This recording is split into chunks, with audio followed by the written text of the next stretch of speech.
আল্লাহকে কেমনে অস্বীকার করো, অথচ তুমি ছিলে মৃত, আমি আল্লাহ বড্ড মায়া করে তোমারে জীবিত বানাইলাম। মায়ের গর্ভের মধ্যে তোমার কোনো ঠিকানা নাই, তোমার কোনো চিহ্ন নাই। তোমার বাবার এক ফোঁটা নাপাক পানি থেকে আমি আল্লাহ বড্ড মায়া করে তোমারে বানাইলাম। ওই মায়ের গর্ভের মধ্যে আমি আল্লাহ ডে বাই ডে তোমারে বডির বিভিন্ন অঙ্গ দিয়ে দিলাম, অঙ্গ প্রত্যঙ্গ দিয়া এরপরে আমি আল্লাহ তোমার দেহের ভিতরে রূহ দিয়ে দিলাম। এরপরে তোমার মায়ের গর্ভের মধ্যে আমি আল্লাহ তোমারে লাললাম পাললাম, ওখানে আমি আল্লাহ তোমারে বড় বানাইলাম। আল্লাহ কয় গোলাম তুমি ছিলে মৃত, এরপরে আমি আল্লাহ তোমারে জীবিত বানাইলাম। এরপরে তোমার এই জিন্দেগি তো সারা জিন্দেগি লাগে তুমি থাকতে পারবা না। 50-60 বছর পরে হঠাৎ করে যদি বান্দা তোমার মরণ হয়, আমি আল্লাহ যদি বলি মালাকুল মউত তুমি যাও, ওই বান্দার রূহটাকে এই মুহূর্তে কবজ করে তুমি নিয়ে আসো।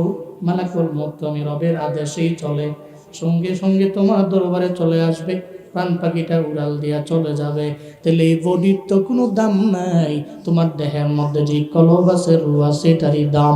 এটা চলে গেলে এই বডির কোনো দাম নাই। আল্লাহ কয় গোলাম এরপরে 70 বছর জিন্দেগি আমি আল্লাহ তোমার দিলাম, মরণ হয়ে গেল। আবার মরণ তুমি কয়দিন থাকবা তুমি জানো না। এরপর ওই জায়গা থেকে আমি আল্লাহ আবার আমার বিচারের কাঠগড়ায় তোমারে আমি আল্লাহ দাঁড় করাবো। ইসরাফিলের সিংহার ফুৎকারের আওয়াজে আমি আল্লাহ আমার দরবারে নিয়ে আসবো। জমিনের কোনো বান্দাই তো কবরের মধ্যে চিরজীবন পরে থাকবে না। বলেন না রে বাপ, আল্লাহর দরবারে জবাবদিহি করা লাগবে কি লাগবে না? আল্লাহর দরবারে যাওয়া লাগবে। জমিনের মধ্যে এমন কোন জালিম নাই, চিন্তাও করতে পারে না। সমস্ত ব্যক্তি আমার রবের দরবারে হাজির হওয়া লাগবে। জমিনের মধ্যে সবাই তো থাকতে পারে নাই। আদম নবী বিদায় নিয়ে চলে গেলেন, নামান নবীও বিদায় নিয়ে চলে গেলেন। জমিনের মধ্যে এমন কোন ব্যক্তি জমিনে থাকতে পারে নাই, সব বিদায় নিয়ে চলে গেছে। এমনকি যেই নবীরে না বানাইলে আল্লাহ পাক জমিনের কিচ্ছু বানাইতেন না। যেই নবী হলেন নবিউল আম্বিয়া, সব রাসূলদের রাসূল। আমার পয়গম্বর তো জমিন থেকে বিদায় নিয়ে চলে গেলেন। ইন্তেকালের আগে আমার মায়ান নবী হযরতে আবু বকর, আমার মায়ান নবীর এত কাছের একজন সাহাবী, নবীজি ডাকলেন আবু বকর আমার দরবারে আসুন। আবু বকর আমার নবীর দরবারে আসলেন। আমার নবীর দেখে নবীর কপাল মোবারক পরিপূর্ণ গরমাক্ত হয়ে গেল। ইন্তেকালের আগে যাদের মরণটা ভালো মরণ হয়, এদের কপালটা ঘর্মাক্ত থাকে, ঘেমে যায়, ঘেমে ভিজাও যায়। এমন হালাতে আমার পয়গম্বর হযরতে আবু বকর ডাকলেন। আমার মায়ার নবী কয়, ও আবু বকর আমার সাহাবী, আমার মনে হয় এই জমিনের মধ্যে আমি আর থাকতে পারবো না, বিদায় নিয়ে চলে যাওয়া লাগবে। রবের মুলাকাতে আমার চলে যাওয়া লাগবে, আমার ইন্তেকাল হয়ে যাবে। আবু বকরের চোখ দিয়া গড়ে গড়ে পানি পড়তে লাগলো। আবু বকর কয়, পয়গম্বর আপনি তো আমার এত পরিমাণে কাছের মানুষ, এই জমিনের মধ্যে আমার মা আমার কাছে এত আপন না, এই জমিনের মধ্যে আমার বাবা আমার কাছে এত আপন না, এই জমিনে আমার বিবি আমার কাছে এত আপন না। আপনি পয়গম্বর আমার কাছে এত পরিমাণে আমার আপন। জমিনের মধ্যে কোনো ঝামেলায় পড়ে গেলে আপনার চেহারা মোবারক দেখতে দেরি, আমার যত দুঃখ ওই দুঃখ লাঘব হইতে আমার দেরি নেই। চিল্লা পড়া যাবে কি মারহাবা। হযরতে আবু বকর বলি, পয়গম্বর এই জগতে আপনি আমার এত আপন, জমিনের মধ্যে আমি আপনাকে হারাইলে কই যাব? কোথাও তো আমি যেতে পারবো না নবী আপনারে ছাড়া আমি। নবীজি বললেন, আবু বকর রে, জমিনের মধ্যে এটাই দুনিয়ার নিয়ম। আমার আগের কোনো নবী জমিনে থাকতে পারেন নাই, আমিও বিদায় নিয়ে চলে যাব, তুমিও তো বিদায় নিয়ে চলে যাবা। তবে চিন্তা করো না, মরণের ব্যাপারে কোনো মুমিনের কোনো চিন্তা নাই। মুমিন জানে মুমিনের মরণটা তার কাছে এমন, সে মরণ বরণ করতে দেরি হয়ে যাবে, ওপারে গেলে দেখবে মাওলার জান্নাত। আতিনা ফি দারে দুনিয়া না হাসানাতিনা ফি দারে উকবানা হাসান ইয়া গিয়াসুল মুস্তাগীসি নাহদিনা লফদিকার বিল উলুমে ওয়াল গিনা হর গোরি দে নেকো তু তৈয়ার হ্যায় ঝুনা মঙ্গে উস্তু বেজারো হ্যায়। মুমিনের মননটা কেমন হয়? জমিনের মধ্যে মুমিনের মন, ওর মরণটা তো এমন হবে, কয় মরণটা একটা খালের মতো, একটা লেকের মতো।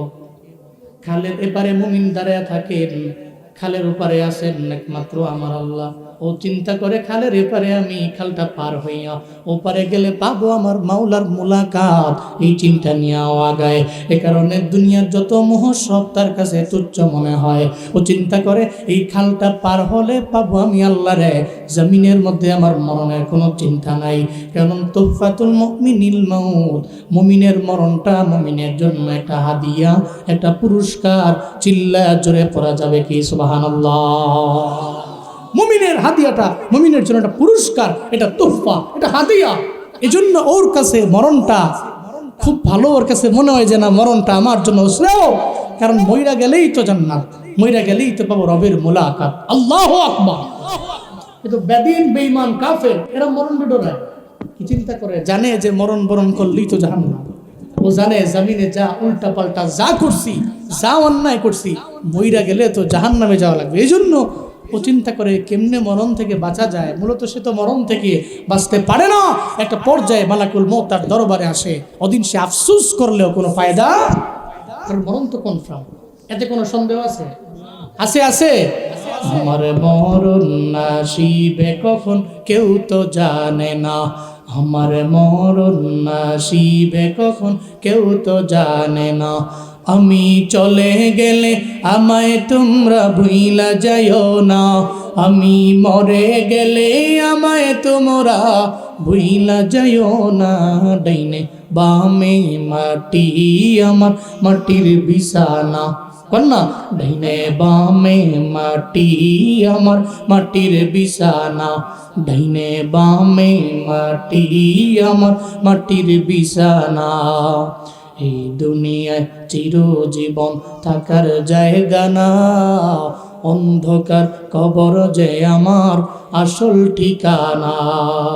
সবাই রেখে আমায় চলে যাবে, সঙ্গী হবে না, সবাই রেখে আমায় চলে যাবে, সঙ্গী হবে না। ডাইনে বামে মাটি আমার মাটির বিছানা, ডাইনে বামে মাটি আমার মাটির বিছানা। মরতে হবে, এতে কোনো সন্দেহ আছে? কিন্তু কোন জায়গায় হবে জানা আছে নাকি? আছে আছে। কোন জায়গায় হবে জানি না, তবে জানতে পারবেন। এবার আসলে জানবো কেমনে? আপনি যদি সত্যিকারের মুমিন হন তো মরণের 40 দিন আগে টের পাবেন, জমিন থেকে আপনার বিদায় নেওয়া লাগবে। হ্যাঁ, খাঁটি মুমিনরা জানে। সাহাবায়ে কেরামেরা চিন্তায় পড়ে গেলেন, পয়গম্বর জমিনের মধ্যে আপনিও থাকতে পারবেন না, আমরাও না, সবাই বিদায় নিয়ে চলে যাওয়া লাগবে। তবে কোন সময় বিদায় নিব এই ব্যাপারে আমরা কেমনে জানবো, কিভাবে বুঝতে পারবো? আল্লাহ নবী বললেন, সাহাবীরা রে, জমিন থেকে সবাই বিদায় নিয়ে চলে যাবে, তবে বোঝা যায় না। তবে আমার সত্যিকারের যে উম্মত মুমিন হয়ে যাবে, মুমিনে কামেল, ও বুঝতে পারবে। কেমনে পারবে? মদিনার নবী একদিন আজরাইলে বললেন, আজরাইলে জমিনের বিভিন্ন জায়গায় তুমি যাও, যার হায়াতের বেলা ফুরে যায় তার রূহটাকে তুমি কবজ করে তুমি নিয়ে চলে যাও। প্রাণ পাখিটা উড়াল দিয়া চলে যায়, বান্দাটা মইরা যায়।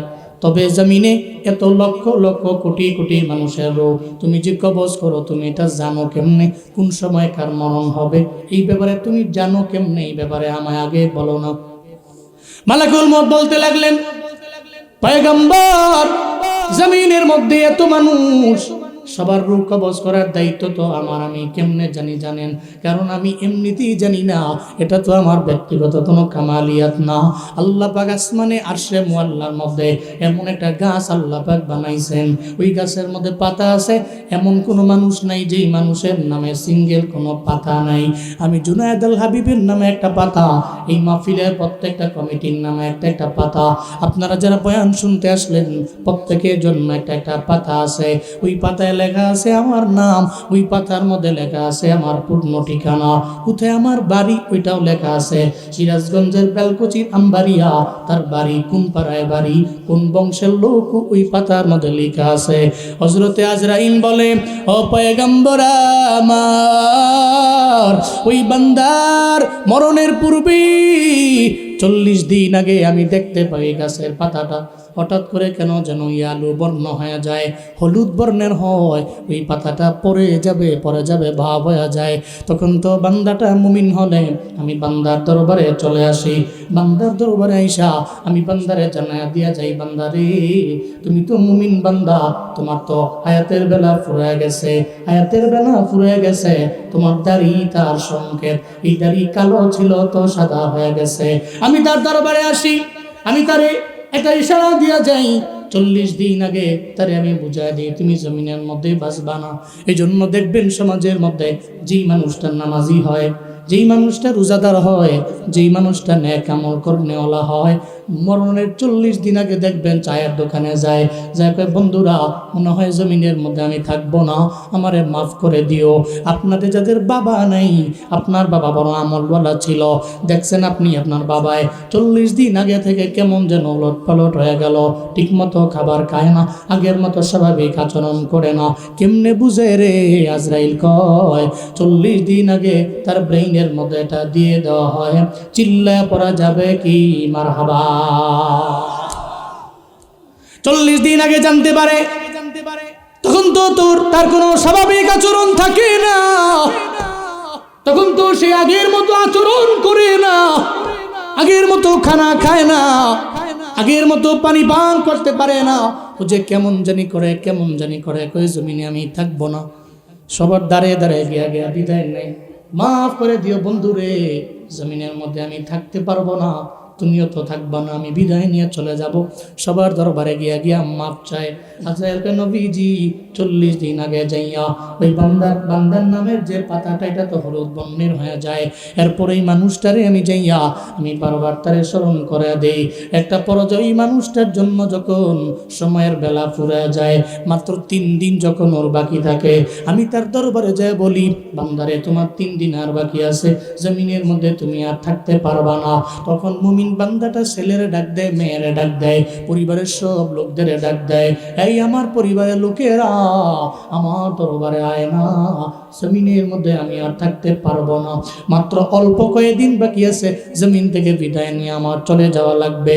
তবে এরা বলে, আমার মরণে তোরা কাঁদিস না, আমার জন্য রবের দরবারে দোয়া করিস, আমার কবরের পাশে গিয়া দাঁড়ায় আমার জন্য একটু দোয়া করিস, আমার মরণের আগে আমার পাশে বৈশা তোরা সূরা ইয়াসিন পড়িস, সূরা রহমানের তিলাওয়াত করিস, আমার মরণের আগে এটাই করিস। মুমিন বান্দা এটাই বলে।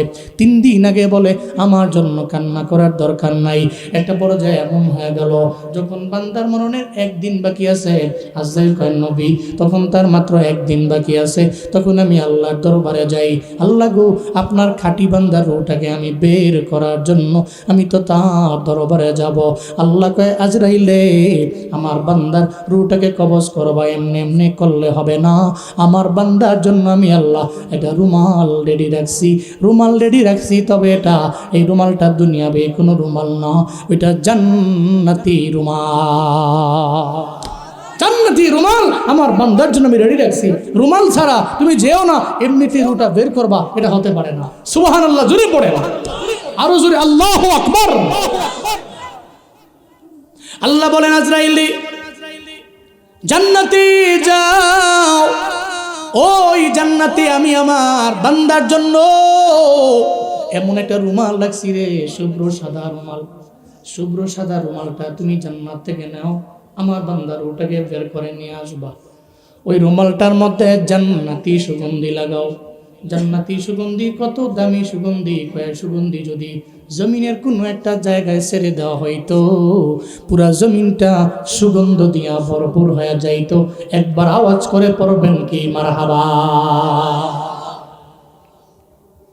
আজরাইল কয় নবীজি এরপরে আমি জান্নাতে যাই, জান্নাতের মধ্যে যাইয়া এরপরে আমি শুভ্র সাদা রুমালটা আমার হাতের মধ্যে নেই, ওই রুমালটার মধ্যে আমি জান্নাতি সুগন্ধি লাগাই। ওই জান্নাতি সুগন্ধির নাম হলো রাইয়ান। কি? রাইয়ান নামক সুগন্ধি লাগাই। এরপরে লাগাইয়া আমি বান্দার দরবারে চলে আসি।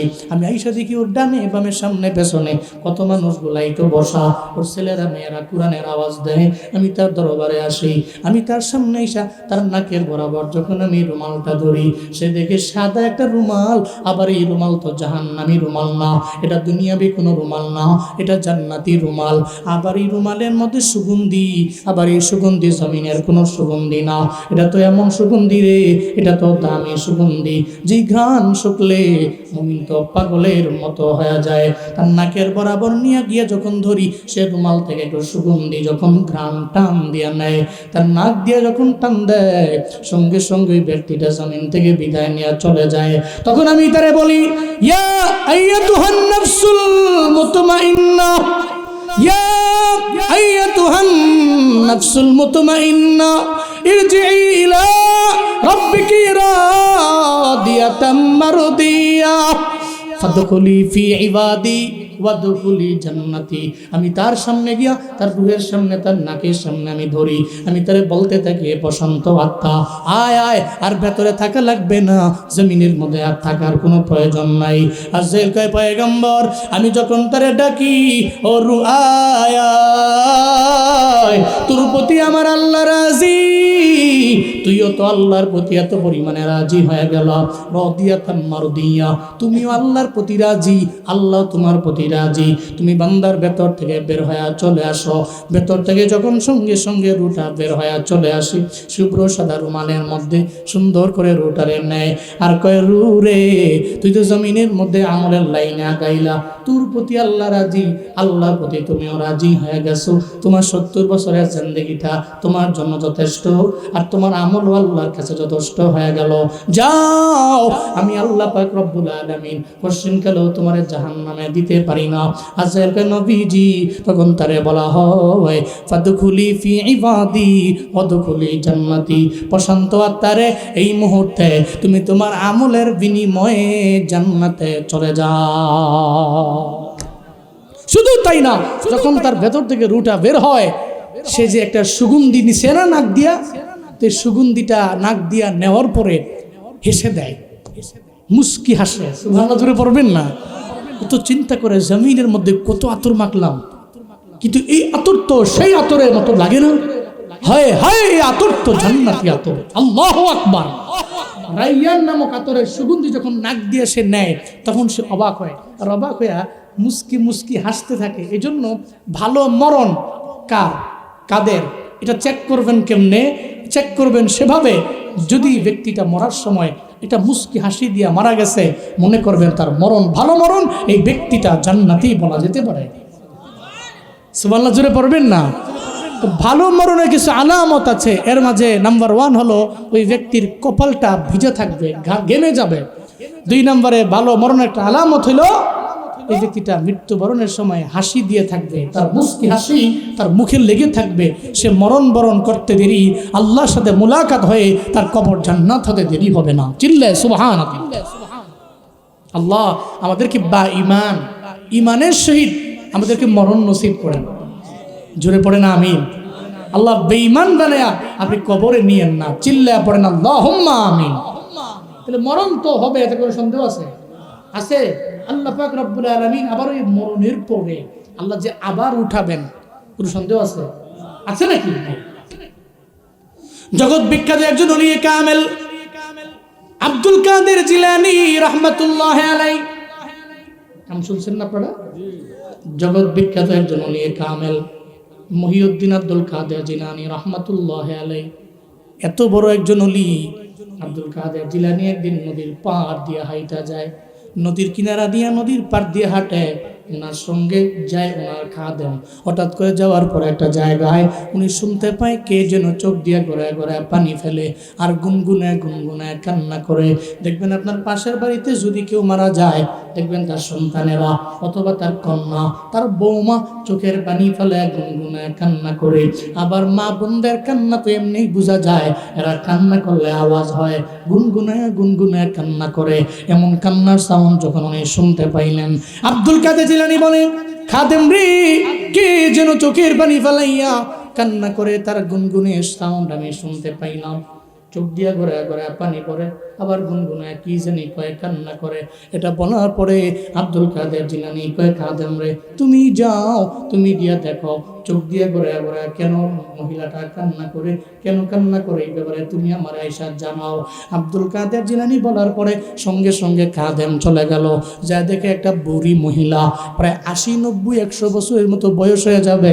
এই বুড়ি মহিলাটা চোখ দিয়া ঘোরা ঘোরা পানি পড়ে আর আল্লাহ আল্লাহ বইলা কান্না করে। একটা পর্যায়ে খাদেম যা কয়, এই মহিলা, তুমি তোমার চোখ দিয়া করে কেন পানি পড়ে, তুমি কেন কান্না করো? ওই তুমি কে? তোমারে চিনলাম না। আমি আব্দুল কাদের জিলানীর খাদেম। ওই কেন আসছো? ওই আপনার কান্না দেখা, আপনার কান্নার সাউন্ড শুই না আব্দুল কাদের জিলানী সহ্য করতে পারে নাই, কেন কান্না করেন, এই জন্য আপনার দরবারে আমারে পাঠিয়ে দিয়েছে। চিল্লা জুড়ে পড়া যাবে কি মারহাবা? আমি আপনার দরবারে আসলাম। মহিলা রে, কেন কান্না করেন? আব্দুল কাদের জিলানীর মন বড় নরম, আপনার কান্না তো সে সহ্য করতে পারে না, এই জন্য আমারে আপনার দরবারে পাঠাইছে।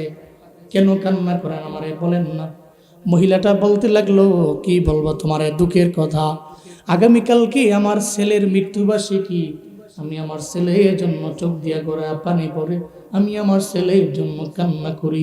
এই আব্দুল কাদের জিলানীর খাদেম, এই জমিনের মধ্যে আমার স্বামী নেই। বহু বছর আগে আমার স্বামী বিদায় নিয়ে চলে গেছে। আমার স্বামী বিদায় নেওয়ার সময় আল্লাহ পাক আমাকে একটা ছেলে দিয়েছিল। আমার কোনো মেয়েও নেই, একমাত্র আমার ছেলে একজনই ছিল।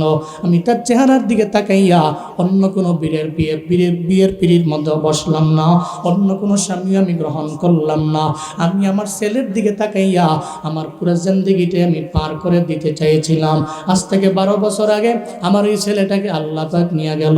আগামীকাল সে মৃত্যুবার্ষিকী, এই জন্য আমি চোখ দিয়ে ঘুরে ঘুরে আমার পানি পড়ে, আমি আমার ছেলের জন্য বিরহের বেদনায় কান্না করি। কারণ প্রত্যেকটা মা বাবার কাছে এটা কত পরিমাণে ভারী, আপনার কল্পনাও নাই রে বাপ। যাদের ছেলে নাই, মেয়ে নাই, অথবা আল্লাহ দিছে তো নিয়ে চইলা গেছে, এরা সবাই জানে রে ছেলে মেয়ে হারানোর কি পরিমাণে বেদনা। শহীদ শরীফ উসমান হাদির মা জানে কি পরিমাণে বেদনা, সন্তান হারানোর কি বেদনা, এটা আত্মীয় স্বজনরাই ভালো করে জানে। জীবনেও কোনো দিন এর দূরের লোকেরা এটা বুঝতে পারে না, ঠিক কিনা? দূরের লোকেরা এটা বুঝে না। শরীফ উসমান হাদির ওয়াইফ তো জানে কি পরিমাণে কষ্ট, স্বামী হারানোর বেদনা। একটা নারী যখন বিধবা হয়, ওই নারী জানে কি পরিমাণে বেদনা। শরীফ উসমান হাদির ওয়াইফ গতকালকেও তো ফেসবুকের মধ্যে লেখলো, এই গভর্নমেন্ট, এই ইন্টারিম সরকার, আপনারা আমার স্বামীর বিচারকে একটু করবেন না। স্বামীর বিচার তো হয় না, সবাই তো নির্বাচন নিয়ে ব্যস্ত রে। শরীফ উসমান হাদির বিচার তো কেউ চায়ও না, কেউ করেও না, মনে হয় যেন ভুইলাই গেল। এবার ওই শহীদ শরীফ উসমান হাদির ওয়াইফ জানায় দেয়, আমি তার স্ত্রী হয়ে ফেসবুকের মধ্যে লিখলাম, আমি জানায় দিলাম আপনারা বিচার করতে পারেন, নাও করতে পারেন, তবে আমার একটা ছেলে আছে শহীদ শরীফ উসমান হাদির, যে পিচ্ছি ছেলেটা, আমি ছেলেটারে তার বাবা গেছে যেই লাইনে, আমি তারে ওই লাইনেই গর্ব। খোদার কসম করে বলে যাই, তার বাবার পক্ষ হইয়া কিয়ামত পর্যন্ত সেই তো লড়ে যাবে। কিয়ামত পর্যন্ত তার যারা সন্তান আছে এরাই তো লড়ে যাবে। জমিনের লোকেরা ভুলে যেতে পারে, কিন্তু শরীফ উসমান হাদির আত্মীয় স্বজনরা, বিবিরা, মারা, সন্তানেরা জীবনেও কোনো দিন এটা ভুলে যেতে পারে না, ঠিক কিনা? সবাই ভুলতে পারে, কিন্তু তার আত্মীয় স্বজন জীবনে কোনোদিন ভুলবে না। আর যে নৌজওয়ান আছে না, জেনজি, এদের তো ব্রেন খুব শার্প, এরা মৃত্যু পর্যন্ত এটা মনে রাখবে। এদেশে এক শরীফ উসমান হাদি ছিল, যে তার নিজের ব্যক্তিগত স্বার্থে জীবন দেয় নাই, বরং দেশের জন্য দশের জন্য শহীদ হওয়ার কামনা নিয়ে এই পৃথিবী থেকে বিদায় নিয়েছে। চিল্লা কও ঠিক কিনা? নিজের জন্য নয়, দেশের জন্য দশের জন্য। আধিপত্যবাদ বিরোধী আন্দোলনে নিজেকে শহীদ করেছে। সো সারা পৃথিবী মনে রাখবে। কিন্তু এই ইন্টারিম আমি মাঝে মাঝে বুঝে হয় না, এই ইন্টারিম এমন কেন? আবার আমার এটা অবাকও লাগে না কেন, আমার দেশে বহুত ভালো মানুষ, এরা যদি আপনি দইরা নিয়ে চেয়ারে বসায় দেন, হে গাদ্দার হয়ে যায়। ঠিক কিনা বলেন? আরে এত ভালো মানুষ, হেরে কত মায়া করলাম, হেরে নিয়ে চেয়ারে বসাইলাম, হে চেয়ার পায়া মাথার মধ্যে সুলতানের টুপি লাগায় চিন্তা করে, আরে আমি তো বড় রাজা। অথচ বসাইছে কে? যে বসাইছে এরও খবর নাই। জমিনের নিয়মিত এটা কারুনকে মুসা নবী দোয়া টুয়া কইরা বড় ধনী বানায় দিছে। কারুন কয়, মুসা হু আর ইউ? সম্পদের মালিক হয়ে কয় তুমি কে? মুসা নবী কয়, তুমি আমারে বলার কথা হাউ আর ইউ, তুমি আমারে বলো হু আর ইউ। এটা হইল? জমিনের মধ্যে মানুষগুলো এমনই। তবে মনে রাখবেন, শহীদ শরীফ ওসমান হাদির বিচার এই পৃথিবীর জমিনে না হইলেও কোটি কোটি কোটি কোটি মানুষের সামনে হাসরের ময়দানে আল্লাহ করবেন ইনশাআল্লাহ, করবেন ইনশাআল্লাহ। আপনারা তো করেন না, করবেও না। এদেশে 9-6 দিয়া সব বুঝ দেওয়া যায়, যেন টাকা আছে পৃথিবীর সব 7 খুন ওটা মাফ হয়ে যায় টাকার কারণে। আল্লাহ আমাদের সবাইকে সঠিক বুঝদান করেন। সকলে পড়েন আমিন, আরো জোরে পড়েন আমিন। তবে একটা কি জানেন, ওর বিচার হোক অথবা না হোক, বাংলাদেশের 1 ইঞ্চি মাটি এই পৃথিবীতে যতদিন বেঁচে থাকবে, বাকি থাকবে, ততদিন পর্যন্ত শহীদ শরীফ ওসমান হাদির নাম রেসপেক্টের সহিত মানুষ নেবে। ঠিক কিনা বলেন? এ কারণে এরা মরিয়াও তো অমর, এরা মরিয়াও অমর। আর যারা মরিয়াও অমর এরা তো মরে না, এরা বেঁচে থাকে। বালহুম ইউরজাকুন, আল্লাহর ঘোষণা। আল্লাহ পাক কবরে আল্লাহর পক্ষ থেকে এদের রিজিক দেয়। সুবহানাল্লাহ জোরে পড়বেন না? তো যার হারায় সে বুঝে, যার হারায় না সে বুঝে। বুড়িমা মহিলা মনে আছে নি? আব্দুল কাদের জিলানীর খাদেমকে বলছে, আমার তো হারাইছে, তো আমি এই জন্য কাঁদতেছি। আমার হারায় গেছে তো এই জন্য কাঁদতেছি। কি হয়েছে? কাছ থেকে 12 বছর আগে পোলা চলে গেছে। আমি তো ছিলাম বিধবা, কিন্তু পোলার দিকে তাকাইয়া আমি চিন্তা করছি আমি অন্য কোনো বিয়ের পিড়ির মধ্যে বসবো না। আমি তার চেহারার দিকে তাকাইয়া আমি আমার পুরো জীবনটাই পার করে দিব। ওকে, তো এখন কান্দেন কেন? কালকে যে মৃত্যুবার্ষিকী, তো পোলার কথা মনে পড়ে গেছে, এই জন্য আমার চোখ দিয়া গড়ায় গড়ায় পানি পড়ছে। বলতে লাগলেন, মহিলা রে, কেমনি তোমার ছেলে মারা গেল? তুমি মা জমিনের মধ্যে বেঁচে আছো, কিন্তু তোমার ছেলে জমিনের মধ্যে নাই, বিদায় নিয়ে চলে গেল। কেমনে চলে গেল? মর্মান্তিক ব্যাপার, যেটা জীবনে কোনোদিন আমি কল্পনাও করতে পারি নাই। আমার ছেলেটার জন্য ও যখন বিবাহের উপযুক্ত হয়ে গেল, তো বাবা নাই, সব দায়িত্ব বাড়ত আমি মায়ের হাতে। আমি তার জন্য এটা সুন্দরী রূপসী মেয়ে আমি তার জন্য রেডি করলাম। নদীর এপারে আমার বাড়ি, নদীর উপরে তার বাড়ি। আমি তার জন্য সচ্চরিত্রের অধিকারী নিয়ে একটা মেয়ে আমি তার জন্য বিয়ের জন্য আমি ঠিক করলাম, কারণ দায়িত্ব আমি মায়ের কাঁধের উপরে। তা যেহেতু বাবা নাই, এই কারণে আমি তার জন্য রেডি করলাম একটা মেয়ে। যখন বিবাহ বন্ধনে আবদ্ধ হওয়ার জন্য বরযাত্রী লইয়া সাগরের জাহাজ দিয়ে পার হয়ে ওপার চলে গেল, আমার মাওলার কুদরত ওই জায়গার মধ্যে বিবাহ বন্ধনে আবদ্ধ হয়ে গেল। আসার সময় আল্লাহ হয়তো চাইছেন, ভালো মনে করছেন, এই জন্য আল্লাহ পাক করলেন। আসার সময় আমার বৌমারে লইয়া আমার ছেলেটা যখন আমার বাড়ির মধ্যে আসবে, ওই নদীর মাঝে আসার পরে হঠাৎ করে কোত্থেকে যেন একটা বাতাস আসলো। বাতাস আসার কারণে ওই নদীর জাহাজটা উল্টে গেল, নদীর মধ্যে সমুদ্রের মধ্যে ডুবে গেল। জাহাজ সহ বরযাত্রী সহ সমস্ত লোকেরা সবাই তো নদীর নিচে চলে গেল। আমি এজন্য চোখের পানি ফেলে কান্না করিয়া রবের দরবারে বলি, আল্লাহ গো, এটা তুমি কি করলা, কেন করলা আমার জন্য? আমি তো এমনি বিধবা, আবার ছেলের দিকে তাকায় আমি জীবন পার করতে লাগলাম। আমার ছেলে বিয়েতেও গেল, আবার বৌমাও আনলো। আমি আমার বৌমাকে একটা দিনের জন্য আমার বাড়িতে রাখতেও পারলাম না। আসার সময়ে বরযাত্রী সহ জাহাজটা নদীর মধ্যে ডুবে গেল। এই জন্য চোখের পানি ফালাইয়া আমি এখানে গুনগুনে গুনগুনে কান্না করি। আব্দুল কাদের জিলানীর খাদেম দৌড়ে যখন যায়, যা বলে, ও আব্দুল কাদের জিলানী। আমি ওই মহিলার দরবারে যাওয়ার পরে মহিলা আমারে বলল, মহিলার মনটা নাকি খারাপ। কেন খারাপ রে? মহিলা নাকি তার ছেলেটারে 12 বছর আগে হারাইছে। বিয়ে করতে যাইয়া আসার সময় এমন এমন ঘটনা ঘটলো ওই ছেলের সঙ্গে। এই জন্য সারা জিন্দেগি লাগে মহিলাটা কান্না করে। কালকে তার ছেলের মৃত্যুবার্ষিকী, এই জন্য ছেলের কথা মনে পড়ে গেছে, চোখ দিয়া গড়ে গড়ে পানি পড়ে। আব্দুল কাদের জিলানীর মনটা তো বড্ড নরম। উনি চিন্তা করতে লাগলেন, আমি মহিলারে ফালায়া দিয়া যাব না, এই মহিলার পাশে গিয়ে আমি দাঁড়ায়া যাব। কারণ একজনে যদি দুঃখে দুঃখিত হইয়া চোখ দিয়া গড়ায় গড়ায় পানি ফালায়, আর একজন মুমিন বসে থাকতে পারে না, তার বিপদে গিয়া পাশে দাঁড়ায় যায়, এটাই তো মুমিনের কাম হবে। কথা বলেন ঠিক কিনা? কিন্তু আমাদের দেশের মধ্যে নেই, এলাকার মধ্যে নেই। একজনে যদি 3 তলা বাড়ি বিল্ডিং করে, আরেকজনে পাশে গিয়া হিংসা করে। জোরে বলেন, আছে না নাই? একজনে 3 তলা বাড়ি বানায়, আরেকজনে কয় কি, হ্যাঁ 3 তলা বাড়ি বানানোর আগে আমার মরণ কেন হইল না? এর মানে বুঝেন নাই, এমন তো মরতে চায় না, সে হিংসার আগুনে জলে পুড়ে সরকার হয়ে গেছে। হ্যাঁ 3 তলা বাড়ির মালিক হওয়ার আগে আমার মরণটা কেন হইল না? এরকম আছে না নাই? পাশের বাড়ির প্রতিবেশী না খায়া মরে, একটা বারো খবর নেই। এরকম বহু লোক আছে।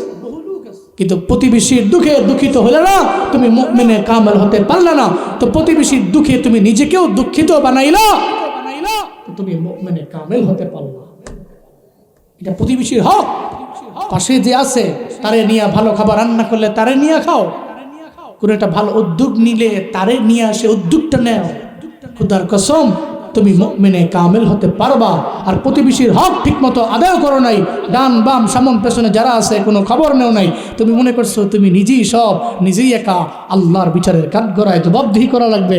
আল্লাহ বলবে, এই তোর ডানে বামে তো তোর প্রতিবেশীরা ছিল, এরা তো খায় নাই, তুই তো এদের খাওয়াস নাই। সহিহ মুসলিমের বর্ণনা, নবীজি বলেছেন। হাসরের ময়দানে আল্লাহ পাক রব্বুল আলামিন বলবে, বান্দারে তুমি কেন আমারে খাওয়াও নাই? আল্লাহ পাক বলবেন, কেন আমারে খাওয়াও নাই? ব্যক্তি বলবে, মাওলারে তোমার ব্যাপারে তো আমাদের পরিপূর্ণ জানা আছে, তুমি তো খাও না, তুমি তো ঘুমাও না। আল্লাহ খায় না, আল্লাহ ঘুমায় না, আল্লাহর লয় নেই, আমার আল্লাহর ক্ষয় নাই। আল্লাহ তো লাম ইয়ালিদ ওয়া লাম ইউলাদ, আল্লাহর কোনো ছেলেও নাই, মেয়েও নাই, আল্লাহর মাও নাই, বাবাও নাই। এই আল্লাহর কোনো খাবার আছে নাকি? আছে? কিন্তু আল্লাহ বলবি, বান্দারে তুমি কেন দুনিয়াতে আমারে খাওয়াও নাই? বান্দা বলবে, মাওলা তুমি তো খাও না, তোমারে আমি কেমনে খাওয়ামো? আল্লাহ তখন বলবে, বান্দারে আমারে খাওয়ানো মানে, আমার কিছু বান্দা জমিনের মধ্যে ছিল, তোমার বাড়ির ডানে বামে সামনে পেছনে, তুমি গরিব প্রতিবেশীদের কেন খাওয়াও নাই? ওরে খাওয়াও নাই মানে তুমি আমারে খাওয়াও নাই। ওরে যদি খাওয়াইতা তাহলে তুমি আমারে খাওয়াইতা। চিল্লা পড়া যাবে কি মারহাবা? এই জন্য প্রতিবেশীর হক আদায় করা লাগবে। জগৎ বিখ্যাত আরেক জরুরি কামিল হযরত আব্দুল্লাহ ইবনে মুবারক রাহমাতুল্লাহি আলাইহি হজে যাওয়ার জন্য রওনা। হজে যাবেন, আব্দুল্লাহ ইবনে মুবারকের সঙ্গে খাদেমও আছেন। হজে যাবেন, হজে যাওয়ার জন্য রওনা। পথিমধ্যে যাওয়ার পথে রাস্তার মধ্যে দেখে একটা মহিলা, একটা মেয়ে হাতের মধ্যে একটা মরা মুরগি লয়া বাড়ির মধ্যে যায়। কি মুরগি? মরা মুরগি নিয়ে যায়। আব্দুল্লাহ ইবনে মুবারক মেয়েটাকে ডাকলেন, এই মেয়ে তুমি আমার কাছে আসো। মেয়েটাকে কাছে আইনা মেয়েকে বলতে লাগলেন, মেয়ে তোমার বাড়ি কই? কই অমুক জায়গায় আমার বাড়ি। তুমি মুসলমান? কয় হ্যাঁ আমি মুসলমান। তুমি যদি মুসলমান হও তাহলে তুমি মরা মুরগি নিয়ে কই যাও? মরা মুরগি নিয়ে আমি রান্না করে আমি খাবো। মরা মুরগি তো তুমি খেতে পারো না, কারণ মুসলমানের ইসলাম ধর্মের মধ্যে মরা জিনিস খাওয়া হালাল না হারাম। এই মেয়েটা হারাম, তুমি কেন তোমার বাড়িতে নিয়ে যাও? হারাম জিনিস তোমার পেটের মধ্যে তুমি কেন ঢুকাও? মহিলা রে, মেরে বলার পরে মেয়ের চোখ দিয়া গোড়ায় গোড়ায় পানি পড়ে।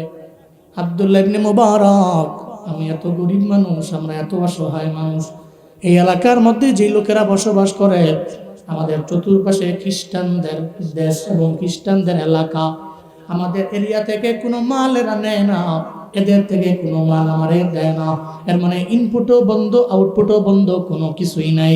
আমরা আনতেও পারি না, বের করতেও পারি না, আমাদের কোনো খাবার আমদানিও হয় না, রপ্তানিও হয় না। আমরা কেমনে জমিনের মধ্যে চলবো? আমাদের একটাই অপরাধ, আমরা সবাই মুসলমান। চিল্লায় পড়া যাবে কি মারহাবা? এটাই আমাদের অপরাধ। কি করব? ঘরের মধ্যে খানা নাই, আমার মাও খাইতে পারে না, আমার বাবাও খাইতে পারে না। শুধু তাই না, আজকে 7 দিন হয়ে গেল আমার ঘরের মধ্যে খানা নাই, 7 দিন হয়ে গেছে কোনো খাবার নাই। এটা বইলা মহিলার মাইয়াটা কয়, আব্দুল্লাহ ইবনে মুবারক, আমার একটা ছোট্ট ভাই আছে, আমার এই ছোট্ট ভাইটা খানার অভাবে পাগলের মতো হয়ে গেছে। আমি বাড়িতে ফজরের নামাজের পরে আমি চিন্তা করলাম, আজকে তো ঘরের মধ্যে আমার খাবার নাই, আমার মা ক্ষুধার যন্ত্রণায় বিছানার মধ্যে পইরা গেল, আমার বাবাটাও বিছানায় পইরা গেছে, আমার ভাইটাও বিছানার মধ্যে পইরা গেছে। আল্লাহ পাক আমারে একটু এনার্জি দিছে, শক্তি দিছে, আমি দৌড়ায় রওনা হয়ে গেলাম। যাওয়ার পথে রাস্তার মধ্যে একটা মরা মুরগি পাইলাম। আমি চিন্তা করলাম, জীবন বাঁচানো তো আগে ফরজ। এই চিন্তা করে মরা মুরগি নিয়ে আমি বাড়ির মধ্যে যাই, মরা মুরগিটা রান্না করে আমি আমার মা বাবারে খাওয়াবো। চিল্লা পড়া যাবে কি আল্লাহু আকবার? আব্দুল্লাহ ইবনে মুবারক চোখ দিয়ে করে করে পানি পড়ি।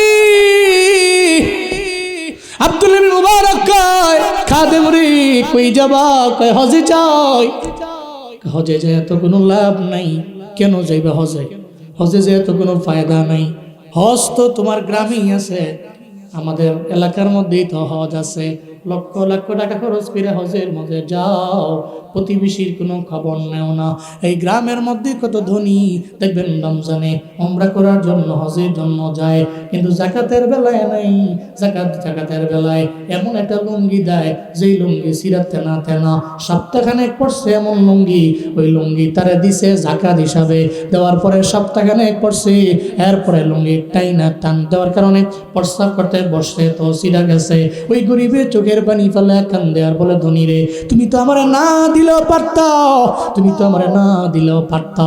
এটা বইলা বইলা ধনীর ব্যাপারে রবের কাছে বিচার দেয়। কিরে ধনী, তুমি তোমার সম্পদ লয়া তুমি উমরার জন্য যাও, হজের জন্য যাও, প্রতিবেশীর খবর নাও না। আল্লাহর দরবারে হিসাব দেওয়া লাগবে কি লাগবে না? আল্লাহর দরবারে হিসাব দেওয়া। আব্দুল্লাহ ইবনে মুবারক কয়, এই খাদেম কই যাও? হজে। কয় না, হজে যাওয়ার দরকার নাই, হজ তো এখানেই আছে। আল্লাহু আকবার। আমাদের হজে যত টাকা আছে, আমরা এখান থেকে বাড়ি পর্যন্ত ফিরার যে টাকা লাগবে ওইটা রেখে দিয়া বাকি টাকাটা দিয়া তুমি এই মুহূর্তে বাজার করো। এই এলাকার সমস্ত লোকদের আমরা এক বেলা খাওয়াবো। চিল্লা পড়া যাবে কি সুবহানাল্লাহ? আরো জোরে আলহামদুলিল্লাহ, আরো জোরে চিল্লে আল্লাহু আকবার। তুমি সুদের টাকায় ফাসাদে গড়ো, ঘুষ ছাড়ো না, দিন দুঃখী না খেয়ে মরে খবর রাখো না।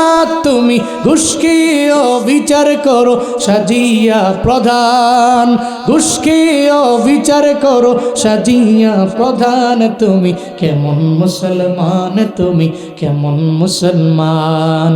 কেমন মুসলমান? তুমি কেমন মুসলমান? নামাজের সাথে নাই পরিচয়, মানো না কোরআন। নামাজের সাথে নাই পরিচয়, মানো না কোরআন। তুমি কেমন মুসলমান? তুমি কেমন মুসলমান? কেমন মুসলমান? তুমি কেমন মুসলমান? ঠিক কিনা? সুদের টাকায় প্রাসাদ গড়ে, ঘুষ ছাড়ে না, প্রতিবেশী তার বাড়ির পাশে না খায়া ধুকে ধুকে মরে, ওই সময় খবর নাই। ভিখারি তার সামনে এসে হাত বাড়ায় দিলে ওই সময় তার খবর নাই। খবর কোন সময় জানেন? আমাদের দেশের ধনীরা একজন ভিখারি তার কাছে চাইছে তো দেয় নাই। তো ভিখারি একটু পরে দূরে গিয়ে মারা গেছে, তার নামে মাজার হয়ে গেছে। তো ওখানে গিয়ে ওই ধনী ওই মাজারে তার পকেট থেকে বের করে 1,000 টাকা দিয়ে দেয়। এর মানে মাজারে যাওয়ার পরে দিছো, মানে মরার পরে, মরার আগে যদি তারা 50 টাকা দিতা, 1000 না 50 দিতা, তো ও খায়া তোমার জন্য দোয়া করতো, আর তোমার জীবনটায় সফলতা পরিপূর্ণ চলে আসতো তার দোয়ার বদৌলতে। মরার আগে খাওয়ায় না, মরার পরে সমস্ত মানুষেরা দাওয়াত দিয়ে খাওয়ায়। কথা বলেন ঠিক কিনা?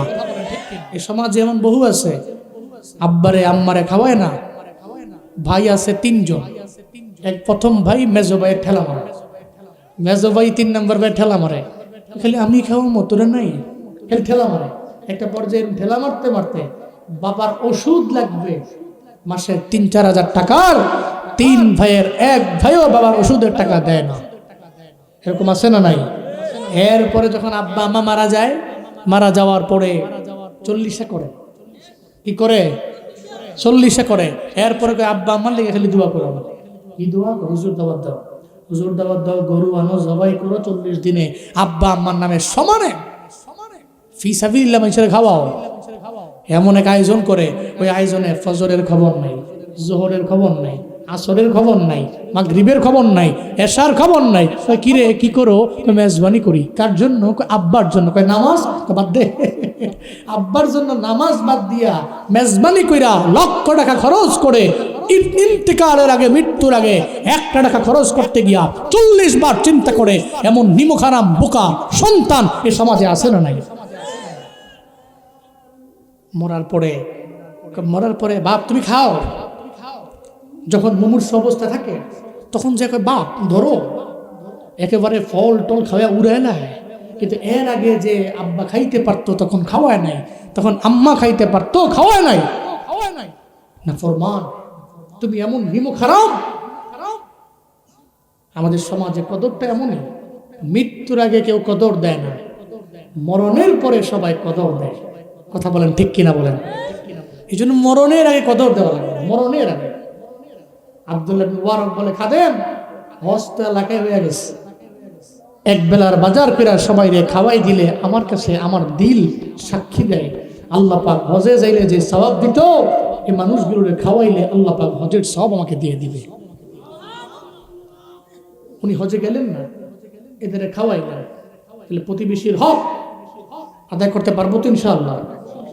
প্রতিবেশী নিয়ে মিলে মিশে থাকবো তো ইনশাআল্লাহ? আল্লাহ তৌফিক দান করেন, সকলে পড়েন আমিন। নবীজি এমন ছিলেন, আম্মাজান খাদিজা নবীজিকে বললেন, আপনি জীবনে কোনোদিন ধ্বংস হবেন না। কেন? আল্লাহ আপনাকে কখনো ধ্বংস করবেও না। কেন? আপনার ভিতরে যে গুণ আছে, এই গুণ পৃথিবীর কোনো ব্যক্তির মাঝে নাই। সুবহানাল্লাহ জোরে পড়বেন না? নাম্বার 1 গুণের নাম ইন্নাকা লাতাসিলুর রাহিম ওয়া তাহমিলুল কাল্লা ওয়া তুকসিবুল মা'দুমা ওয়া তুঈনু আলা মা নাওয়াইবিল হক। আল্লাহ নবীর গুণ হলো, আম্মাজান খাদিজা বলেন, পয়গম্বর আপনার নাম্বার 1 গুণ হলো আপনি জীবনে আত্মীয়তার বন্ধন ছিন্ন করেন না। নবীর জিন্দেগিতে আত্মীয়তার বন্ধনের ছিন্ন হয়েছে এমন কোনো নজির প্রমাণ নাই। কাছের আত্মীয়, দূরের আত্মীয় সবার সাথে আমার নবীর সম্পর্ক আছে। এই মানুষেরা, আপনারা তো এমন মানুষ, বিয়ের বাড়িতে পান কেন নেয় নাই? এই একটা সাধারণ লেভেলের একটা ঝামেলায় পড়া টানা 2 বছর কথা কয় না, এমন আছে না? আত্মীয়তার বন্ধন ছিন্ন করে, বন্ধনটাকে মজবুত করতে পারে না, দৃঢ় করতে পারে না। অথচ আল্লাহর নবীর প্রথম নম্বরের গুণ হলো, নবী জিন্দেগিতে কোনোদিন আত্মীয়তার বন্ধন আমার নবী ছিন্ন করে নাই। নাম্বার 1 গুণ। আম্মাজান খাদিজা বলে, এটা আপনার 1 নাম্বার। 2 নাম্বার ওয়া তাহমিলুল কাল্লা, যারা ভিখারি, যারা খাইতে পারে না, আমার মায়ার নবী এদের বোঝাটা উঠায় দেয়। যারা মাথায় নিতে পারে না, নবী উঠায় দেয়। যারা কষ্টে চলে, আমার নবী তার পাশে গিয়া দাঁড়ায় যায়। অতুকসিবুল মাদুমা, যেই বান্দাটা মাজুর হয়ে যায়, একজনে একটা হাত নাই আর একজনে একটা পা নাই, আমার নবী নিজে যায় উপার্জন করে ওই টাকাটা তারা দিয়ে দেয়। কই, তুমি তো হাতের কারণে ইনকাম করতে পারো না, তুমি তো পায়ের কারণে ইনকাম করতে পারো না, আমি নবী উপার্জন করলাম, আমার উপার্জন করা, আমার কষ্টার্জিত টাকা ধরো আমি তোমার হাতের মধ্যে দিয়া দিলাম, নবী আমার এটা দিয়া দেয়। আম্মাজান খাদিজা বলেন, ও পয়গম্বর আমার, আপনার প্রথম নাম্বার গুণ, জীবনও কোনো দিন আপনি আত্মীয়তার বন্ধন ছিন্ন করেন না। 2 নম্বরে আপনি তো গরিবের বোঝা টাইনা দেন। 3 নম্বরে একটা মানুষ যদি ঝামেলায় পড়া যায়, মাদুম হয়ে যায়, মাজুর হয়ে যায়, হাত নাই পা নাই, কষ্টে চলে, নিজে উপার্জন করে আপনি ওরে খাওয়ান। শুধু তাই না, অত আইনু আলা মানাওয়া ইবিল হক, হকের কথা বলতে যায় যেই বান্দা বিপদে পড়ে যায়, মুসিবতের মধ্যে পড়ে যায়, নবী আপনি তো তার পেছনে গিয়া, নবী আপনি দাঁড়ায়া যান, আপনি তার নায়েব হয়ে যান, আপনি তার পেছনে গিয়া দাঁড়ায়া যান। তাহলে নবী জীবনও কোনো দিন আল্লাহ বাগ আপনাকে ক্ষতিতে ফেলাবেন না, আল্লাহ আপনাকে ধ্বংস করবেন না। কারণ আপনার ভিতরে যেই গুণ আছে, এই গুণ পৃথিবীর কারো মাঝে নাই। চিল্লা পড়া যাবে কি সুবহানাল্লাহ। আল্লাহ নবীজি জীবনে কোনো দিন প্রতিবেশীর হক নবী নষ্ট করেন নাই, কোনো প্রতিবেশীর মনের মধ্যে নবী আঘাত দেন নাই, কোনো আত্মীয়তার বন্ধন আমার মায়ার নবী ছিন্ন করেন নাই। সিরাজগঞ্জের বেলকুচির আমবাড়িয়ার মুসলমান, আজকে থেকে নিয়ত করে নেন না বাবা, আত্মীয়তার বন্ধন ছিন্ন করবেন না। 2-2.5 বছর হয়ে যায় আপনি কথা বলেন না, এটা করা যাবে না, বড্ড অন্যায়। আত্মীয়তার বন্ধন অটুট রাখা লাগবে, দৃঢ় রাখা লাগবে। মদিনা নবী জানায় দেয়, 2 জন ব্যক্তি ঝগড়া লাগলো, কথায় কথায় কাটাকাটি হয়ে গেল। ওই লোকের মধ্যে সর্বোত্তম আল্লাহ দরবার ওই বান্দা দামি, যে শুরুতে যাই বলে আসসালামু আলাইকুম রহমাতুল্লাহ, প্রথমে গিয়া সালাম দিয়া কয়, ভাইরে আমারই ভুল হয়েছে, তুমি আমারে মাফ করে দাও। সালাম দিয়া নিজেরে ছোট বানায়, বিনয়ী বানায়। আল্লাহর কাছে তার দাম বড্ড বেশি। মদিনার নবীর ঘোষণা, চিল্লা পড়া যাবে কি মারহাবা। ঝগড়া হয়েছে তো যাবেন, সামনে গিয়া শুরুতে ওই 2 জনের মধ্যকার প্রথম যে ব্যক্তি যা বলবে, আসসালামু আলাইকুম ভাই, তুমি আমাকে মাফ করে দাও, আমারই ভুল হয়েছে। তিনি সালাম দিলেন, মাফ চাইলেন, আল্লাহর কাছে আপনার দাম বেড়ে গেছে। এটা আমরা তো মুড লই, এটা ভাবসাব কি না, আমি দামি লোক, হ্যাঁ মাফ চাও লাগবো, সালাম হ্যাঁ আগে দিব, আমি কেন, এরকম ভাবসাব লইয়া যে একটা ভাব লই আমরা, ভাব, এই ভাব লই আপনি জমিনে বড় হতে পারেন, আল্লাহর কাছে আপনি বড় না। মদিনার নবী কয়, ভাবসাব না লইয়া যে বিনয় নিয়ে শুরুতে গিয়া প্রথমে সালাম দেয়, আল্লাহর কাছে ওই ব্যক্তির চাইতে এই ব্যক্তির দাম কোটি কোটি কোটি গুণ বেশি। পড়েন সুবহানাল্লাহ। আত্মীয়তার বন্ধন ছিন্ন করব, আল্লাহ আমাদের সব ভাইকে আমল করার তৌফিক দান করেন। আব্দুল কাদের জিলানী মনে আছে তো, উনি শুনছেন তো ওনার চোখ দিয়ে পানি পড়তেছে, কাহিনী শুই না, উনি কয় হায় এই মহিলার বুঝি এমন হালাত। উনি চিন্তায় পড়ে গেলেন, কারণ যারা রবের খাঁটি অলি, এরা অন্যের দুঃখে নিজে ব্যথা পায়, অন্যের ব্যথায় নিজে ব্যথিত হয়। আব্দুল কাদের জিলানী বলে, খাদেম রে চলো মহিলার দরবারে আমি যাব, মহিলার সঙ্গে আমার একটু কথা বলা লাগবে। মহিলার চোখের পানি আমি সহ্য করতে পারি না। মাঝে মাঝে দেখবেন কেউ কেউ কানলে, তার কান্না দেখলে আপনারও কান্না আসে। আপনার পাশের বাড়ির প্রতিবেশীর আম্মা মারা গেছে, আপনার বন্ধুর বাবা মারা গেছে, বন্ধুর চোখের মধ্যে পানি দেখা আপনিও গিয়া চোখ দিয়া গড়ায় গড়ায় আপনারও পানি পড়ে। কেউ বলে তুমি কান্দো কে, তোমার তো আব্বা না, তুমি কান্দো কে, তোমার তো আম্মা না। ওই বন্ধু যে কান্দে কে কারণে, তার চোখের পানি দেখা আমিও কান্না করি। মাঝে মাঝে কারো চোখের পানি দেখা আপনারও চোখ দিয়ে গড়ায় পানি পড়ে। কেমনে পড়ে আপনি নিজেও বুঝেন না। এই বাবারা, আব্দুল কাদের জিলানী গেলেন, যে কয় মহিলা রে তোমার চোখের মধ্যে পানি। আব্দুল কাদের জিলানীর চোখের মধ্যেও পানি। মহিলা কয় আমি আপনার নাম শুনছি, জীবনে কোনোদিন দেখি নাই, আপনি আমার এলাকার মধ্যে দেশের মধ্যে এত বড় একজন নিয়ে কামেল, কিন্তু আপনার চোখের ডোগার মধ্যে কেন পানি? আব্দুল কাদের জিলানী কয় মহিলা আমি তোমার কথা শুনছি, আমি তোমার মনের ব্যথা বুঝতে পারছি, আয় না আমার নদীর কিনারায় একটু নিয়ে যাও না। ওই নদীর কিনারায় গেলে আমি আল্লাহর দরবারে একটু কিছু বলি, দেখি আল্লাহর দরবারে বইলা আমি তোমার মনের ব্যথা লাঘব করতে পারি কিনা। মহিলা বলে আব্দুল কাদের জিলানী মাহবুবে সুবহানি কুতুবে রব্বানি, আমি তো জীবনও কোনোদিন আপনাকে এটা বললেও তো আপনি জীবনও এটা আনতে পারবেন না। আজ থেকে 12 বছর আগে আমার ছেলে বিদায় নিয়ে চলে গেল। এই জাহাজ তো নদীর নিচে চলে গেছে, ওই জাহাজের কোনো অস্তিত্ব নাই। আমার ছেলে আমার বৌমার কোনো অস্তিত্ব নাই। আব্দুল কাদের জিলানী কয় মহিলারে তুমি তো চিন্তাও করতে পারো না যে আল্লাহ তোমার গর্ভ থেকে তোমার পোলারে বানাইতে পারে। আবার আমার আল্লাহ 12 বছর পরে নদীর নিচ থেকে দেখে আল্লাহ কোন বইলা আবার তোমার ছেলেরে আগের রূপ দিতে পারে কি পারে না? মহিলারে আল্লাহ পারে, আমার সঙ্গে আসো। মহিলারে লইয়া নদীর কিনারায় যায়। নদীর কিনারায় যায় মহিলারে কয় নদী কি এটা? কয় হ্যাঁ নদী এটা। আব্দুল কাদের জিলানী নদীর দিকে একবার তাকায়, আরেকবার আসমানের দিকে তাকায়। মাওলা রে, আমি তো জানি তুমি এমন মাওলা, তুমি তো যা পারো পৃথিবীর কোনো মানুষ এটা পারে না। একটা মানুষ মরে গেছে, মাটির সঙ্গে মিশে গেছে, তুমি তো তার ওই জায়গা থেকে উঠে আনতে পারো। আব্দুল কাদের জিলানী রবের দরবারে বলতে লাগলেন, আল্লাহ, আজ থেকে 12 বছর আগে এই মহিলাটার জাহাজের মধ্যে মহিলার বরযাত্রী সহ, মহিলার পোলা সহ, তার বৌমা সহ জমিন থেকে বিদায় নিয়ে চলে গেল। তুমি তো বাতাসে আদেশ দিলাম, ওই বাতাস বয়ে গেল, জাহাজ নদীর মধ্যে ডুবে গেছে। মহিলার মনটা বড় ভাঙ্গা, মহিলার চোখের পানি আমি বরদাস্ত করতে পারি না, আমি সহ্য করতে পারি না। আল্লাহ গো, তুমি চাইলে তো মহিলার বাচ্চাটাকে তুমি পোলাটাকে উড়ে আনতে পারো। এটা বলতে দেরি হয়ে যায়, ওই জাহাজটা নদীর নিচ থেকে উপরে আসতে দেরি হয় না। চিল্লা পড়া যাবে কি সুবহানাল্লাহ।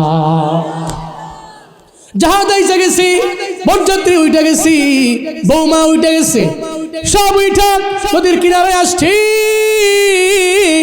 আব্দুল কাদের জিলানী কয়, মহিলা রে, তোমার চোখের পানি আমি সহ্য করতে পারি নাই। মহিলা রে, আমি রবের দরবারে আবদার জানাইছি, আল্লাহকে বলছি, আল্লাহ তো কোনো লেবার লাগে না, কোনো শ্রমিক লাগে না, কিচ্ছু লাগে না আমার আল্লাহ। আল্লাহ খালি আমরা হাজের মারুফের শিখা দিয়া কোন বলে বললেই তো হয়ে যায়। আল্লাহর কোনো শ্রমিক লাগে না রে মহিলা। আমি আল্লাহর দরবারে বলার পরে তাকা দেখো, দেখো ওই যে জাহাজটা নদীর কিনারার দিকে আসছে, ওই জাহাজের মধ্যে তোমার বৌমা আছে, তোমার পোলাও আছে, সমস্ত বড় যাত্রীরাও আছে। কেউ যেটা পারে নাই সেটা পারে কে? আরো জোরে চিল্লে আল্লাহু আকবার।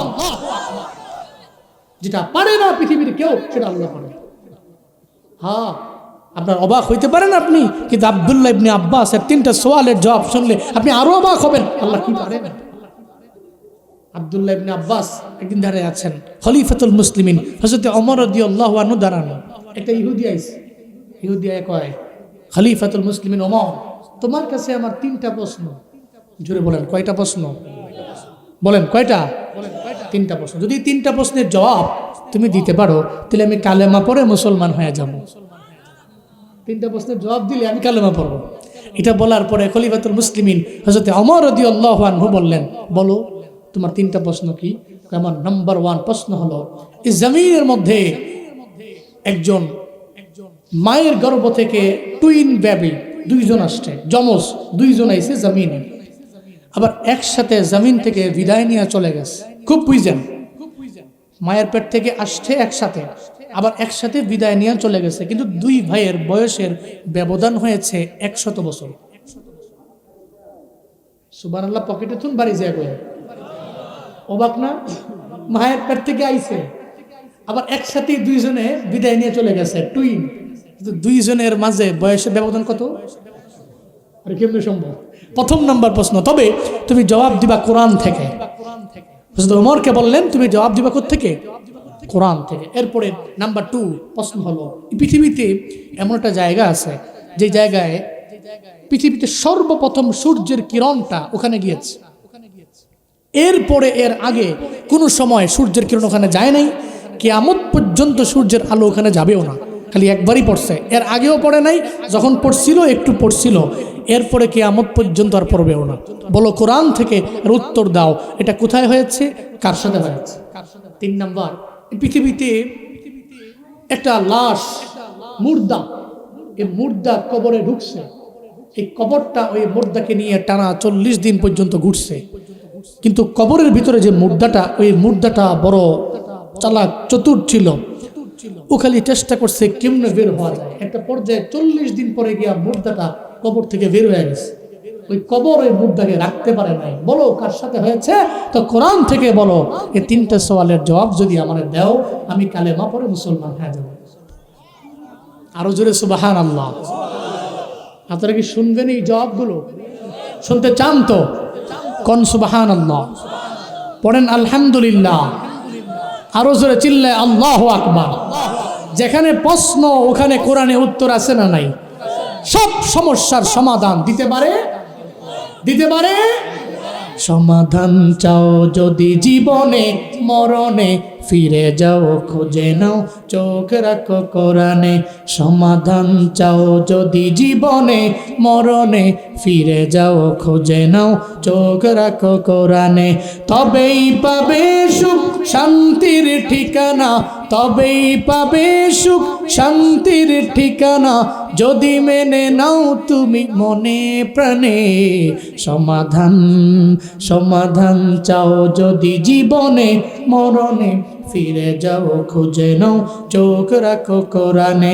সমাধান চাও যদি জীবনে মরণে, ফিরে যাও খুঁজে নাও চোখ রাখো কোরআনে। এ বাণী সকলের নয় শুধু মুমিনের, যারাই চলবে মেনে ফল পাবে কোরআনের। ঠিক কিনা? এ বাণী সকলের নয় শুধু মুমিনের, যারাই চলবে মেনে ফল পাবে কোরআনের। এই দুনিয়া আর সেই দুনিয়া, এই দুনিয়া আর সেই দুনিয়া, শান্তি পাবে তুমি দোজাহানে। সমাধান সমাধান চাও যদি জীবনে মরণে, ফিরে যাও খুঁজে নাও চোখ রাখো কোরআনে। কন্যা সমাধান চাও যদি জীবনে, ফিরে যাও খুঁজে নাও, ফিরে যাও খুঁজে নাও চোখ রাখো কোরআনে। তবেই পাবে সুখ শান্তির ঠিকানা, তবেই পাবে সুখ শান্তির ঠিকানা, যদি মেনে নাও তুমি মনে প্রাণে।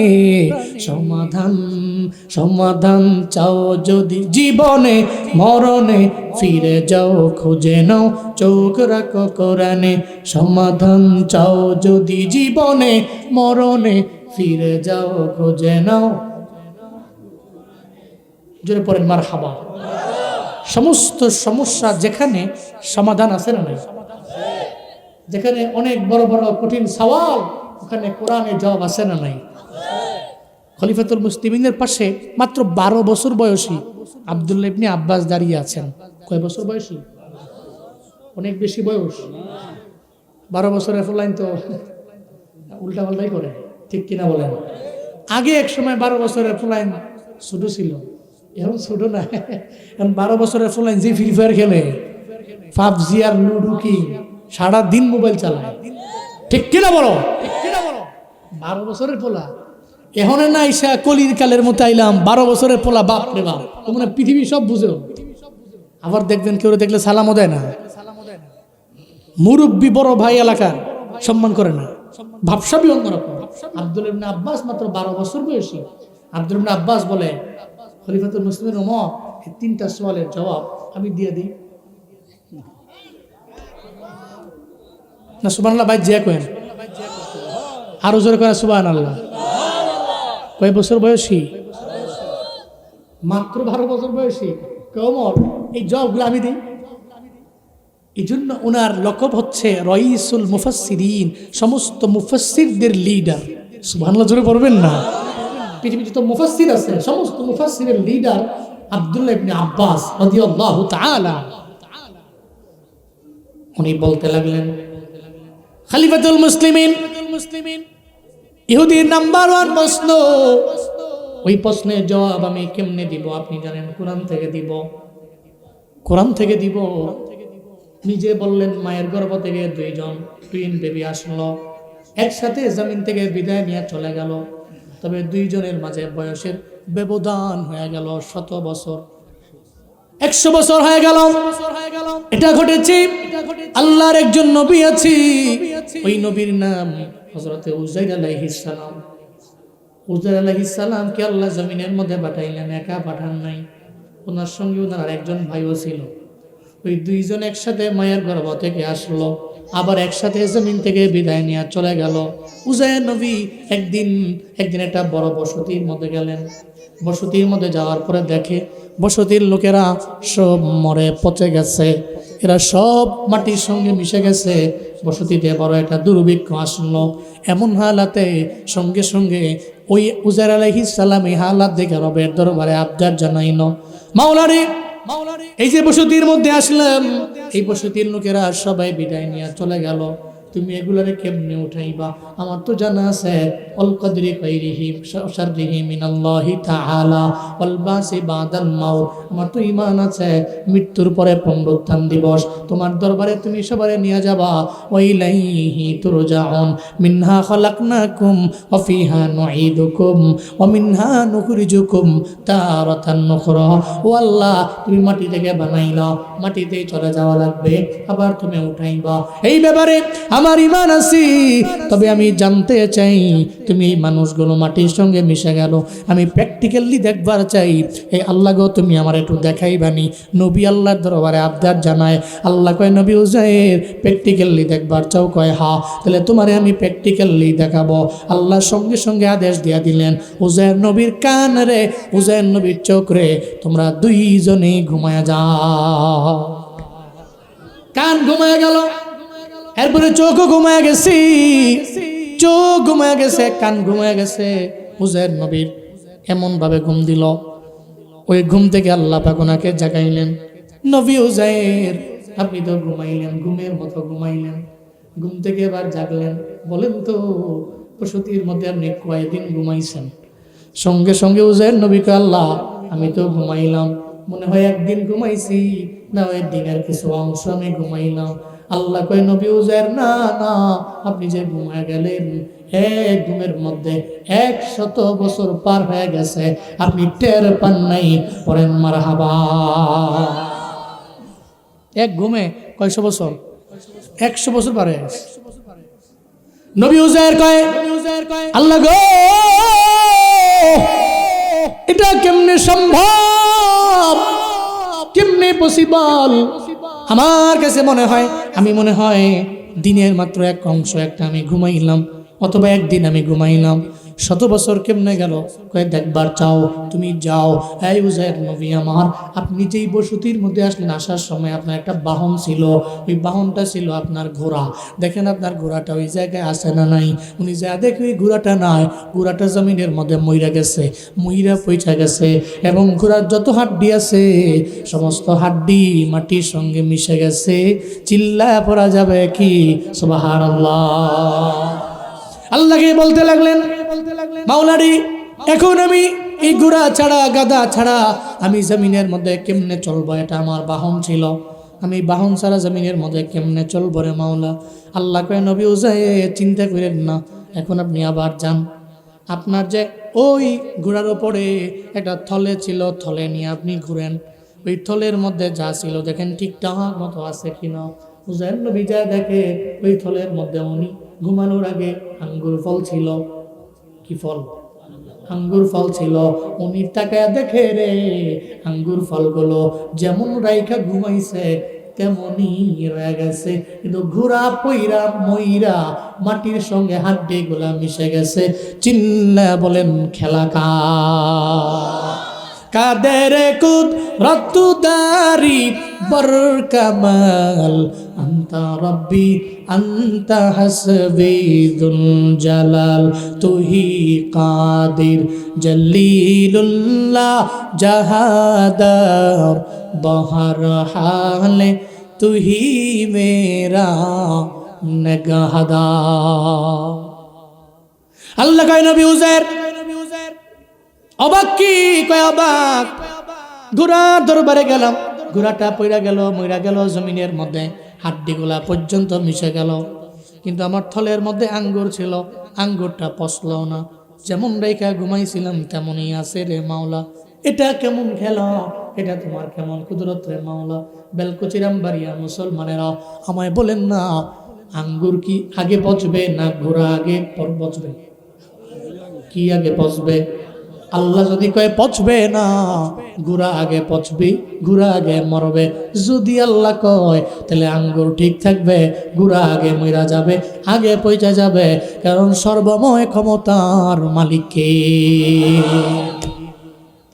আল্লাহ কয়, নবী উজাইর এটা আমার কুদরত ছিল, এটা আমার খেলা ছিল রে উজাইর, তুমি যাও, তুমি এখন যা ঘোড়ার দরবারে তুমি যা ঘোড়ার সামনে যাও, যেখানে তুমি বাইদা রাখছিলাম, যেই জায়গায় ঘোড়াটা বাঁধছিলেন ওই জায়গার মধ্যে উনি চলে গেলেন। যাওয়ার পরে উনি তাকায় দেখলেন, আল্লাহ কয়, আয় উজাইর নবীর ঘোড়া, আমি আল্লাহ তো ওনাকে দেখানোর জন্য আমি তোরে মারলাম, আবার মাইরা মাটির সঙ্গে আমি আল্লাহ তোরে মিশাইয়া দিলাম। আল্লাহ আদেশ দিলেন, ঘোড়ারে তুমি আবার আগের মতো হয়ে যাও, আল্লাহর তো লেবার লাগবে না, আল্লাহর শ্রমিক লাগবে না। একটা ঘোড়ার পেট থেকে যে আমার মাওলা সুন্দর করে একটা ঘোড়া বের করতে পারে, একটা মায়ের গর্ভ থেকে যে আমার মালিক একটা সন্তান সুন্দর করে আমার আল্লাহ বের করতে পারে, যে আল্লাহ পারে রে, ওই আল্লাহ তো আবার মরার পরে মাটি থেকে আমার আল্লাহ আবার বানাইতে পারবে। আল্লাহ কয়, ঘোড়া আমি আল্লাহ তোরে মারলাম, তবে জীবনের জন্য একবারে মেরে ফেলি নাই। তুই তো আমার উজাইর নবীর বাহক, ওই বাহন ছাড়া আমার নবী চলতে পারবে না। ঘোড়ারে আগের মতো হয়ে যাও। ঘোড়াকে বলতে দিরি সঙ্গে সঙ্গে ঘোড়ার হাড্ডিগুলো মাটি থেকে উঠতে লাগলো। হাড্ডিগুলো মাটি থেকে উঠা একটা হাড্ডি আর একটা হাড্ডির সঙ্গে জোড়া লাগতে লাগলো। জোড়া লেগে একটা পর্যায়ে ওই হাড্ডির মধ্যে গোশত লেগে গেল, একটু পরে দেখে ওপরে লেগে গেল চামড়া। সঙ্গে সঙ্গে ঘোড়াটা ওই জায়গায় দাঁড়ায় গেছে।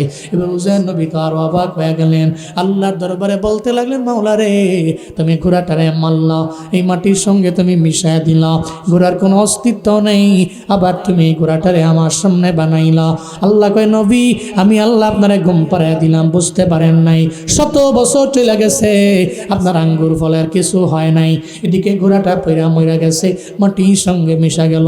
নবী উজাইর, আবার আপনার সামনে আমি আল্লাহ আপনারে দেখা দিলাম, এটা ঘোড়াকে আমি আল্লাহ চাইলে মাইরা মাটির সঙ্গে মিশা ফেলতে পারি, আবার আমি আল্লাহ উঠে ফেলতে পারি। আমি আল্লাহ যে পারি এটা প্র্যাকটিক্যালি আপনারা দেখাইলাম। আপনি জানবার চাইছেন, একটা মানুষ যদি মইরা যায়, মাটির সঙ্গে মিশা যায়, আমি আল্লাহ মাটি থেকে উঠায় দিতে পারি। চিল্লা পড়া যাবে কি সুবহানাল্লাহ। আব্দুল্লাহ ইবনে আব্বাস বলেন, ইহুদি রে,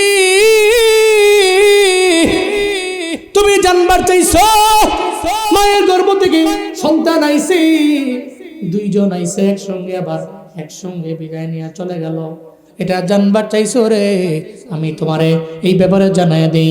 ইহুদি, তুমি যে জানবার চাইছো ওইটা হলো উজাইর নবীর বেলায় ঘটলো।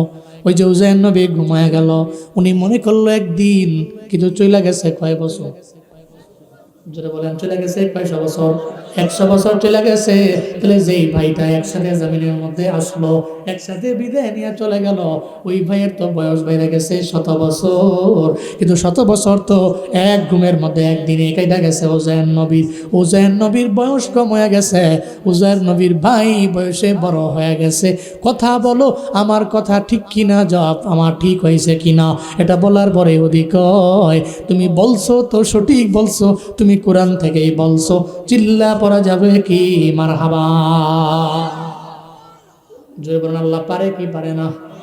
কেউ যেটা পারে না সেটা পারে কে? কেউ যেটা দিতে পারে না সেটা দিতে পারে কে? কেউ যেটা করতে পারে না সেটা করতে পারে কে? তাহলে ওই আল্লাহ আজও আছেন না নাই? আছেন না নাই? তাহলে আমার জীবিত আমি ছিলাম না, ছিলাম আমি মৃত, আল্লাহ আমার জীবন দিয়ে দিল, এরপরে আবার আমার মরণ হবে, আল্লাহর দরবারে আমার যাওয়া লাগবে। তাহলে জমিনের মধ্যে কিছু পুঁজি বানানোর দরকার আছে না নাই? জোরে বলেন আছে না নাই? আল্লাহ আমল করার তৌফিক দেন, চিল্লা জোরে পড়েন আমি। আর বাকি আছে কয়টা? বলবো না, শেষ করে দিব। হ্যাঁ, কোন মারহাবা পড়েন সুবহানাল্লাহ। ঠান্ডা তো অনেক বেশি, শেষ করে দিব না? চলবে? আচ্ছা শেষ করে, দুইটা শেষ করি। উনি যে প্রশ্ন করলেন, নাম্বার 2, এই পৃথিবীতে সূর্যের কিরণ এমন এক জায়গায় পড়ছে, এর আগেও পড়ে নাই, কিয়ামত পর্যন্ত পড়বে না, বলো এটা কোথায়? আব্দুল্লাহ ইবনে আব্বাস বললেন, এই ঘটনা তো ঘটেছে মুসা নবী আর ফেরাউনের সঙ্গে।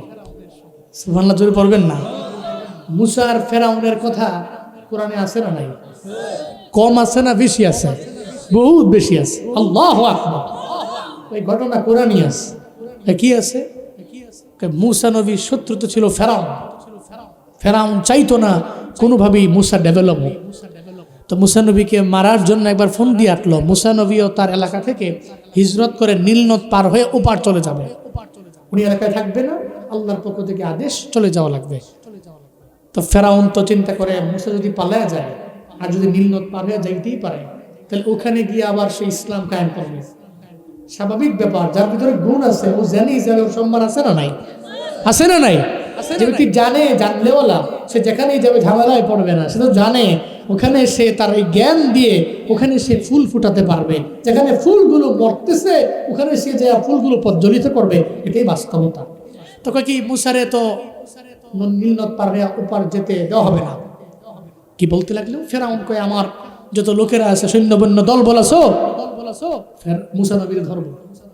রাতের বেলা উনি পার হয়ে নীল নদ পার হয়ে চলে যাবে, ওনারা সেই করে ধরতে হবে, নীল নদে চুবায় চুবায় মারবে। নাউজুবিল্লাহ বলবেন না? তো মুসা নবী বের হলেন, আল্লাহকে বলেন আল্লাহ আপনার কথা শুই না হিজরত করার জন্য আমি বের হইলাম। উনি বের হইল, ফেরাউনরা সব দাঁড়ায় আছে। এখন এদের সামনে তো আল্লাহ পাক মুসা নবীকে ধরা খাওয়াবে না, কারণ ফেরাউনের সঙ্গে কেউ নাই, মুসা নবীর সঙ্গে কি আছে? আল্লাহ কয় ঘুম, ফেরাউনে ধর। তন্দ্রা নিদ্রা কথা মানে কার? জোরে করে কার কথা মানে? আল্লাহর কথা মানে। ধর, সঙ্গে সঙ্গে ফেরাউন ঘুমাই গেছে। ফেরাউনের দলবল যা আছে সব নাক টেনা ঘুম দিস। মুসা নবী আর মুসা নবীর দলবলরা সব এদের ফাঁকি দিয়ে চলে গেছে। সুবহানাল্লাহ, জোরে করবেন না? গেছে কই? নীল নদীর সামনে। যায় দেখা যে রাস্তা নেই, এখন পার হবো কেমনে? নীল নদ তো পার হওয়া লাগবে। তো মুসা নবী যারা কওমের লোকেরা আছে কেমনে সম্ভব, কেমনে কি করবো কওদি? মুসা নবী কয় চিন্তা করো না, লা তাহজান ইন্নাল্লাহা মা'ানা, চিন্তা করো না, সঙ্গে কি আছে? আল্লাহ বলতে লাগলেন নবী মুসা হাতের মধ্যে কি আছে? কয় লাঠি। লাঠি দিয়ে জোরে মারেন বাড়ি। সঙ্গে সঙ্গে বাড়ি মারলেন। বাড়ি মারতে দেরি আল্লাহ পাক রব্বুল আলামিন একটা না, দুইটা না, তিনটা না, মুসা নবী এবং মুসা নবীর কওমের জন্য আল্লাহ রাস্তা বানায় দিলেন 12টা। কয়টা রাস্তা হয়ে গেছে? 12টা। মুসা নবী কয় কিরে হইছে? কে বানাইছে? আল্লাহ। সুবহানাল্লাহ।